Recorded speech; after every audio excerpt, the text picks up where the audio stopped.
Love marriage करने वाले लाहौर के इरफान और आयशा ने बेरोजगारी में भी एक दूसरे का साथ निभाया और मिलकर अपने किचन से खाने बनाकर बेचना शुरू कर दिए। 45 रुपए का पहला ऑर्डर लेने वाला ये जोड़ा हुआ इतना कामयाब कि अब 3 किचन्स भी हो चुके हैं काम के लिए नाकाफी।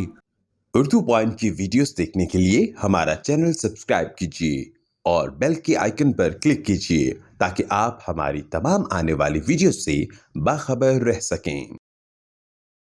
अस्सलाम वालेकुम, उर्दू पॉइंट में खुशामदीद। मैं हूं आपका मेज़बान उस्मान बट नाज़िन। आज आपकी मुलाकात एक ऐसी फैमिली से करवाने जा रहे हैं जो अपने घर में खाने बनाकर ऑनलाइन सेल करते हैं। इन्होंने अपने घर में 3 किचन बनाए हुए हैं। हमारे साथ मौजूद हैं आयशा इरफान और उनके हस्बैंड इरफान भट्ट साहब, जो कि पहले एक अच्छी जॉब करते थे, अच्छे खासे पैसे भी अर्न करते थे, लेकिन कब इन्होंने फैसला किया और क्यों फैसला किया कि अपनी जॉब को छोड़ा जाए और यहाँ पर घर में खाने बनाए जाए। खाने जो आपके सामने आप देख रहे हैं इस वक्त फ्रोज़न फूड्स भी हैं और देसी खाने भी बनाते हैं और पूरे लाहौर में ये डिलीवर भी करते हैं। खानों में और क्या क्या है और कौन बनाता है, कैसे इन्होंने डिवाइड किया, पूरी फैमिली मिलकर काम कैसे कर रही है, इनसे जानते हैं। एक्चुअली मैंने और मेरे हस्बैंड ने 9 साल जो है जॉब की है। मैं एक सोसाइटी के ऑफिस में वाटर विंग इंचार्ज थी। उस एरिया में जितने भी स्कूल्स आते थे, जितने कॉलेजेस थे, वो सारे जो है ऑटोमेटिकली मेरे पास आ जाती थी कैंटीन्स। फूड का बिजनेस तो हम लोग 20 ईयर्स तकरीबन हमें हो गए हैं, लेकिन वो पहले हम कैंटीन्स करते थे। फिर वो जॉब क्या हुआ कि मेरी जो है ऑफिस वालों ने मुझे फोर्स किया कि मैं फुल टाइम करूँ। पार्ट टाइम जॉब थी, मेरे बच्चे छोटे थे, मैं तब ये कर नहीं सकती थी, तो फिर मुझे जो है ना वो जॉब छोड़नी पड़ी बच्चों के लिए, क्योंकि मैं बच्चों को फुल टाइम छोड़ के किसके पास जाती। तो जी इस वजह से मैंने जो है वो जॉब छोड़ दी।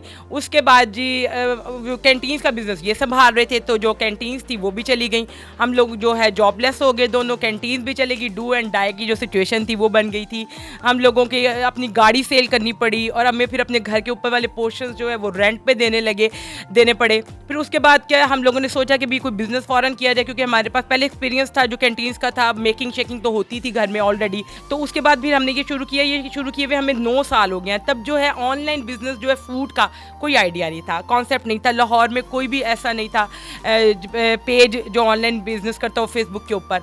तो हमने वहाँ से ये शुरू किया और उसके माशाल्लाह बहुत जल्दी मुझे रिस्पॉन्स आना शुरू हो गया, क्योंकि और पेजेस तो थे नहीं।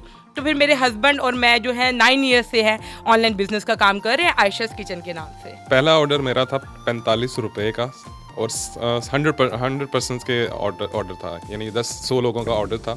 उसमें भी जो मिडिल मैन थे उन्होंने कमीशन हमारे से लेके 45 रुपये का निजी चैनल पे हमने स्टार्ट किया था।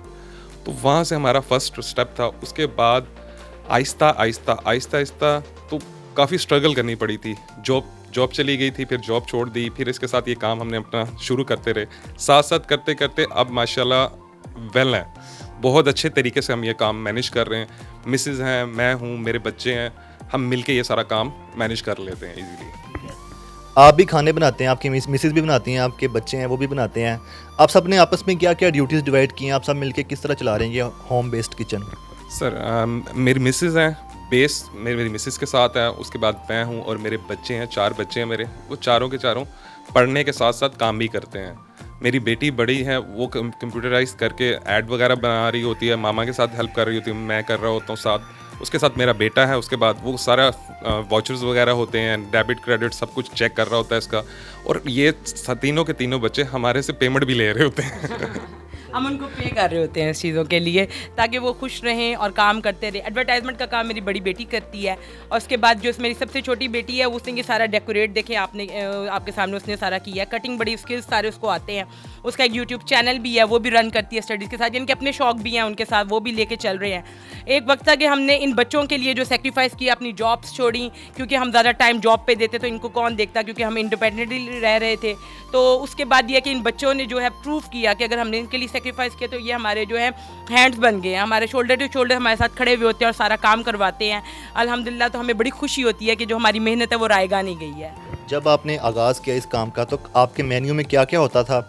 हस्बैंड को कैसे मनाया, बच्चों को कैसे इन्वॉल्व किया, क्योंकि बच्चे तो अपने ध्यान, छोटे बच्चे खेलकूद से बाहर नहीं आते, कैसे आपने इनको बिजनेस में लगाया अपने साथ? एक्चुअली ये है बट फैमिली, ठीक है जी। इनका प्रोग्राम जब ईटिंग शीटिंग का वो चलता रहता है, इससे ये बोर नहीं होते हैं। तो उनके लिए ये फेवरेट काम था उस टाइम पे कि जी हमारा किचन फ्री हो गया था, यानी कि किचन के जो एक्सपेंस है वो फ्री, जो बनता था वो हम लोग खुद भी खाते थे। और एक वक्त ऐसा था जब हमने डेली मेन्यू करते थे ना, तो 7 दिन का हमारा एक सालन होता था, तो वो हम ऑफिस में देते थे, शॉप्स में जाके। मेरे हस्बैंड ने बहुत बहुत सपोर्ट किया है। अगर एक जो वुमेन होती है ना सक्सेसफुल, तो उसके पीछे एक सपोर्टिंग हस्बैंड या एक आदमी ज़रूर होता है। जैसे कहते हैं हर आदमी के पीछे एक औरत का हाथ है, तो हर औरत जो सक्सेसफुल है उसके पीछे एक आदमी का हाथ होता है। उनके बगैर पॉसिबल ही नहीं था कि मैं कुछ कर सकती। इन्होंने बहुत सेक्रीफाइस किया हमारे साथ, हम ऐसा बहुत हेल्प करवाई है। शॉप टू शॉप गए ये, तो हम लोग 7 डेज़ का जो खाना होता था ना, वो हमने 2 साल के लिए 7 डेज सेम मेन्यू खाया, खुद भी खाया, क्योंकि हमारे एक्सपेंस बचे। शुरू में हमारा ये था, तो अब तो बहुत अच्छा हो गया। अब तो पार्टी शार्टी होती रहती है, जब होती है फिर हम भी साथ पार्टी करते हैं, मज़े करते हैं। तो बच्चों का इंटरेस्ट इसलिए डेवलप रहता है कि उनको खाने पीने का बहुत शौक है। तो वो अब क्या है कि वो कुकिंग खुद कर लेते हैं। बच्चे जो स्किल्ड हैं, मेरे चारों बच्चे जो हैं, तीनों बच्चे जो हैं, खाना वगैरह खुद बनाते हैं और खाते हैं और इन्जॉय करते हैं, साथ हमारे साथ हेल्प करवाते हैं। ठीक है, आपने कुकिंग का जो कोर्स किया कोथम से किया है, लाहौर का बड़ा वेल नोन ऑर्गेनाइजेशन है। तो आपने अपने घर में 3 किचन बनाए हुए हैं। हाँ जी। तीनों किचन में क्या क्या काम होता है? इस किचन में जहाँ हम मौजूद है यहाँ पर क्या होता है, दूसरे में क्या और तीसरे में क्या क्या होता है? हाँ जी, एक किचन जो है ना, हमने जो है पंजीरी के लिए रखा हुआ है, क्योंकि पंजीरी जो है हमारे हर 1 या 2 दिन के बाद बननी होती है। इसकी डिमांड बहुत ज़्यादा है, ठीक है। इसका एक हमें इसलिए पूरा एक किचन अलग से बनाना पड़ा, फिर इसकी पैकिंग होती है, फिर इसके ऊपर डेट एक्सपायरी डलती हैं और सारा कुछ मैनेज करना होता है। उसके अलावा एक जो हमारा किचन है वो फ्रोज़न फूड के लिए है, ठीक है। वहाँ पे उसकी मेकिंग होती है, तैयारी होती है, और फिर हम इधर आके प्रिपरेशन करते हैं। और दूसरा जो है वो रेडी टू ईट के लिए है। तो इस तरह हमारे 3 किचन्स हैं। और अब भी जो हमारा ज़्यादातर काम जो है साग का है, हड़ीसे का है, रेडी टू ईट का है, पंजीरी का हमारा बहुत काम है। ज़्यादा डिमांड किस खाने की आती है, देसी फूड्स की आती है या फिर फ्रोजन फूड्स की? आजकल जो फ्रोज़न फूड है ना, वर्किंग लेडीज़ जो हैं, जो जिनके पास टाइम कम होता है, उनके लिए ये फ्रोज़न फूड बहुत कन्वीनियंट रहता है, ठीक है। वो हमसे मंगवा लेती है, 1 महीने का स्टॉक इकट्ठा मंगवा लेती हैं, हम पे ट्रस्ट करती हैं। बहुत पुराने हमारे कस्टमर्स हैं, वो सपोर्ट करते हैं। बस उन्होंने कह देना हमें ये चीज़ें चाहिए, वो हमारी जिम्मेदारी होती है, हम उनको पैक करके भेज देते हैं। इसमें ये होता है कि इनके लिए कन्वीनियंट होता है कि जल्दी से इसको गर्म करते हैं, ये रेडी है, बारबेक्यू भी है, और ये डाइट के पर्पज़ के लिए भी बड़ा बेनिफिशियल रहता है। जो लोग डाइट करते हैं, ऑयल के बगैर ये चीज़ें रेडी हो जाती हैं, एयर फ्रायर में ये चीज़ें बन जाती हैं।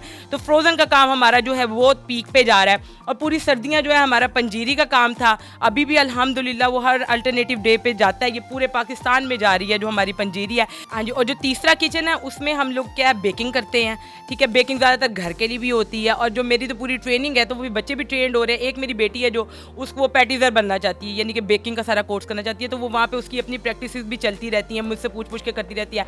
हस्बैंड को भी मैंने फुली ट्रेंड कर दिया हुआ है माशाल्लाह, वो क्योंकि खुद भी बट है, तो वो खुद भी शौकीन है इन चीज़ों के। तो ट्रेन खाने के लिए किए या बनाने के लिए? अच्छा, ये ऑनेस्टली स्पीकिंग जो मेरे हस्बैंड है वो खाते इतना नहीं है, ठीक है ना। मेरे पे शक ना कीजिएगा। मेरे बच्चों को अगर आपने देखा होगा तो वो माशाल्लाह खाते हैं टका के, ये बनाते बहुत हैं, ठीक है। और एक और हमारा ऑनलाइन जो प्लेटफॉर्म है उसमें हमने 10 मिनट के अंदर जो है ना रेडी करना होता है फूड। तो वो 3rd किचन में हमारा वो काम भी चल रहा होता है कि 10 मिनट्स के अंदर अंदर हमने जो है फूड रेडी करके राइडर्स आते हैं और उनको हमने वो देना होता है। उसमें ये बहुत माहिर है, बहुत जल्दी से वो सारा हैंडल कर लेते हैं और पैकिंग कर लेते हैं। डिलीवरी के बारे में आप बताएं कि डिलीवरी कहाँ पर करते हैं और किस तरह करते हैं? स्टार्टिंग में तो मैं खुद डिलीवर कर रहा होता था, लेकिन उसके साथ अब बेसिकली एक कंपनी बन चुकी हुई है। इसके लिए एक कंपनी 2-3 हायर की हुई है, वही इसको डिलीवर कर रही होती हैं। उसमें ये होता है कि 50% चार्जेस होते हैं वो क्लाइंट दे देता है, और बाकी हम अपने पास से डाल के इसको डिलीवर करवा देते हैं। आपका ये जो होम बेस्ड किचन है, आयशास किचन के नाम से, ये किस तरह चल रहा है? कैसे ऑर्डर आते हैं, कैसे लोग आपसे रब्ता करते हैं और डिमांड किस तरह करते हैं, कि मतलब कुछ घंटे पहले करते हैं या 1 दिन पहले? सर बेसिकली हमारा ना प्री ऑर्डर बुकिंग पे चल रहा होता है। 1 दिन पहले ले रहे होते हैं, क्योंकि हर चीज़ फ्रेश लेनी होती है। चिकन मैंने खुद ख़रीदना होता है, मटन मैंने खुद ख़रीदना है, बीफ मैंने खुद ख़रीदना है। उसके बाद हलाल हो तो फिर जाके मैं उसको डिलीवर करवा रहा होता हूँ। मेकिंग उसकी तभी हो रही होती है, अदरवाइज़ हम लोग इसको चला ही नहीं सकते। कोई भी कस्टमर है, अगर कोई लेना भी चाह रहा है और जो हमारा ऑलरेडी कस्टमर है उसको ये बात पता है कि हम ये जो टोटल इस पर प्री ऑर्डर बुकिंग पे करते हैं, ताकि ताज़ा लेके और ताज़ा पहुँचाया जाए। ये बताइएगा कि रमज़ान में सहरी और अफ्तारी के वक्त भी लोग ऑर्डर कर लेते हैं, तो आप सहरी या अफ्तारी बनाती हैं और इस बार भी बनाने वाली हैं क्या? हाँ जी, अल्हम्दुलिल्लाह। क्या होता है कि रमज़ान में हमारा सबसे ज़्यादा पीक पे काम होता है, फ्रोज़न फूड का भी और रेडी टू ईट का भी और सहरियों का भी, क्योंकि हम एक और ऐप पे काम कर रहे हैं जो ऑनलाइन, जिसमें 10 मिनट्स के अंदर जो है राइडर्स आके खाना लेके जाते हैं। तो हम वो ऑल नाइट काम करते हैं सहरी में, रात से लेके सहरी तक हम वो जो है सारा काम करते हैं। और अफ्तारियों के लिए बहुत पार्टीज़ जितनी होती है अफ्तारियों के लिए, उसके लिए हम रेडी टू ईट तैयार करके भेजते हैं। बस क्या होता है कि कस्टमर ने उसको खोलना और टेबल पे लगाना, और उनके लिए आसानियाँ ही आसानियाँ होती हैं। आपके जो रेट्स हैं वो क्या हैं, आपके मेन्यू में क्या क्या शामिल है, और ये जो आपने मेन्यू शो किया हुआ है उसके अलावा भी कुछ बना सकते हैं, जैसे कुछ नया ऑर्डर आ जाए तो?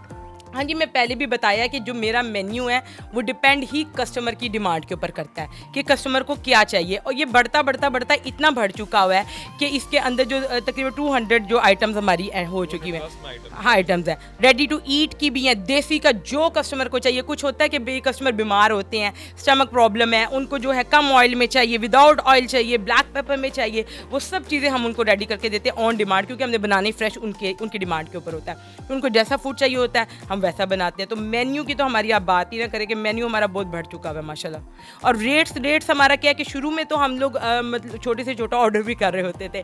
अब माशाल्लाह ऑर्डर्स इतने ज़्यादा होते हैं, तो मैं कस्टमर्स को ये कहती हूँ कि ये फ्रोज़न फूड है तो आप इसको जो है बल्क में ही लिया करें। हर चीज़ का जो है हमारी 150 से लेके जो है स्टार्ट हो जाता है मेन्यू, और ये फिर हज़ारों की तादाद में जो है इसके रेट्स पे जाता है ये, ठीक है। तो आने वाले वक्त में माशाल्लाह जिस तरह काम है, तो ऐसा नहीं होने जा रहा कि आपका पूरा घर किचन है, 2-4 कमरे साइड पे छोड़े हैं? इंशाल्लाह ऐसे ही है कि हम लोग यहाँ से मूव होने का भी जाएगा ये। हाँ जी, ये आउट ऑफ जो है हमारा कंट्री का भी सब लोग, out of city out of country के लिए लोग हमें बहुत फरमाइश करते हैं, पंजीरी की भी, बाकी चीज़ों की भी। तो इसमें ये है कि हम लोग यही सोच रहे हैं कि हमें खुद मूव होना पड़ेगा, और ये सारा जो घर है वो एक इंशाल्लाह किचन में होगा। लेकिन बच्चे को जो आगे की उनकी सोच है, तो वो ये कहते हैं कि मामा हम लोगों को एक रेस्टोरेंट बनाना चाहिए। तो मैंने कहा भी आप टीम तो आप ही हो, तो आप लोगों ने बड़े होना है, तो आप लोगों ने रेस्टोरेंट बनाना है। तो इंशाल्लाह हमारा जो आगे प्लान यही है, लेकिन अभी हम इसको प्योरली होम बेस्ड ही लेके चल रहे हैं, क्योंकि लोग हम पे ट्रस्ट करते हैं। जब आपकी जॉब चलेगी, आपके हस्बैंड की जॉब भी चलेगी, आप दोनों जॉबलेस हो गए, तो फैमिली में किसी ने सपोर्ट किया आपको? एक्चुअली हमने कभी किसी को सपोर्ट के लिए कहा ही नहीं है, क्योंकि हम दोनों की लव मैरिज हुई हुई है।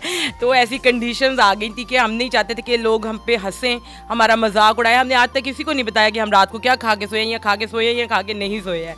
तो हमारी इतनी अंडरस्टैंडिंग थी माशाल्लाह कि हमारे जो भी हालात हुए हैं, हमने एक दूसरे के साथ ही जो है टाइम स्पेंड किया। कभी एक दूसरे को एक दिन के लिए भी नहीं छोड़ा। हमने 15 साल हो गए हम हमारी शादी को, तो हमने एक दूसरे को एक दिन के लिए भी नहीं छोड़ा। और हमने किसी को हेल्प नहीं मांगी कि लोग ये ना कह के देखे हसी थे क्या सी, देखे हसी थे मना किया सी। तो इस तरह की कोई चीज़ हम सुनना ही नहीं चाहते थे।